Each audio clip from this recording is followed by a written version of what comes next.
دوستو یاد رکھنا، تگڑا اور مضبوط جوان پتہ کون ہوتا ہے؟ جس کی نظریں پوری طرح اس کے کنٹرول میں ہوں۔ یہ علامت جوانی ہے۔ جس آدمی کا پوری طرح، دو لوگ دنیا میں کبھی کوئی کارنامہ سر انجام نہیں دے سکتے، ایک جو حرام کھاتا ہو، ایک جس کی نظر ناپاک ہو۔ محمد بن قاسم جب یہاں آئے تھے نا، تو ایک دن بڑے پریشان تھے، تو ایک بزرگ کہنے لگے آپ کیوں پریشان ہیں؟ کہنے لگے راجہ دہر سے مقابلہ ہے اور ہماری فوج تو سندھ کے رستے بھی نہیں جانتی، زبان بھی نہیں جانتی، لڑیں گے کیسے؟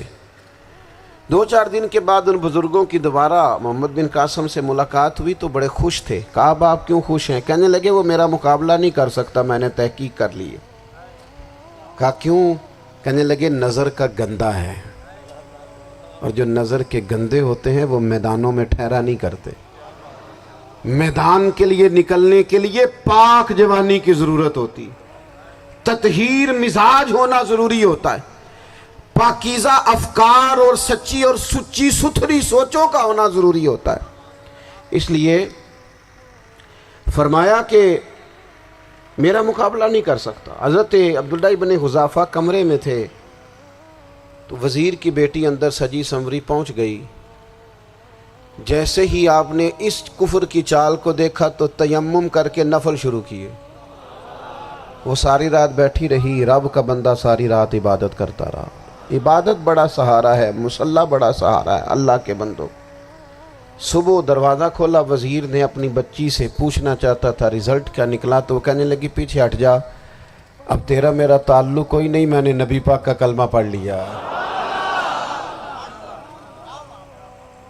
اس نے کہا میں نے بھی زمانہ دیکھا ہے، پر یہ کیا لوگ ہیں، کستوری کے بنے ہوئے، سندل سے دھلے ہوئے، کہ میں ساری رات کمرے میں رہی اور 100 اور 1000 آدمی جس جوان کا مقابلہ نہ کر سکے، اتنا طاقتور جوان کمرے میں رہا اور اس نے نظر اٹھا کے نہ دیکھا۔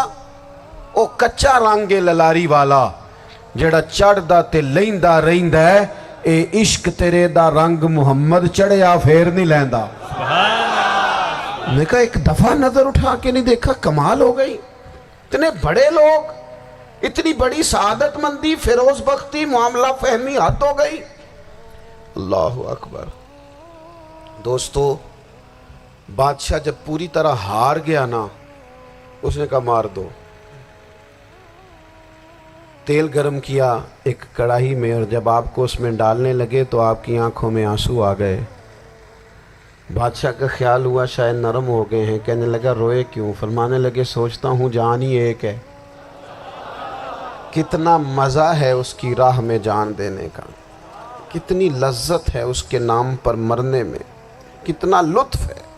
جے تو چڑھیا اتے دار بھی نہیں، تے جے تو وکیا عشق بازار بھی نہیں، تے ایڈا سستا سودا پیار بھی نہیں، تے ایڈا سستا لبدا یار بھی نہیں۔ کئی جنگل گانے پیندے نہیں، کئی دوزخ لنگنے پیندے نہیں، جے وہ اس ملوں بھی مل جاوے، ایدوں سستا ہور بپار بھی نہیں۔ تے کچھ سمجھ نہ آوے لوکاں نوں وہ کادے نال شہید کرے، ڈٹھی یار دے ہاتھ تلوار بھی نہیں، پر او دا خالی جاندہ وار بھی نہیں۔ کہنے لگے ایک جان ہے نا، تو دل کرتا ہے ہزاروں ہوتی تو ایک ایک کر کے محبوب کے نام پہ قربان کرتا، جب میرے پاس ہے ہی ایک، کروں کیا؟ حضرت عبداللہ ابن حذافہ رضی اللہ تعالیٰ عنہ جب روئے اور بادشاہ نے یہ بات سنی، تو بادشاہ اٹھ کے کھڑا ہو گیا، سارے وزیروں مشیروں کو کہنے لگا تم نے کہا تھا نا بندہ ضائع کرنے والا نہیں، یہ بھی ضائع کرنے والا نہیں۔ کہنے لگا میرا ماتھا چومو، تم جیسے لوگوں کو قتل نہیں کرنا چاہیے، آزاد کرنا چاہیے۔ عزیز اپنی زندگی سے نا یہ بہت زیادہ ہرس، ہوس، طمع، اور یہ کسی بات کی بھی ہو، ہرس صرف پیسوں کی نہیں ہوتی ہے، شہرت کی بھی ہوتی ہے۔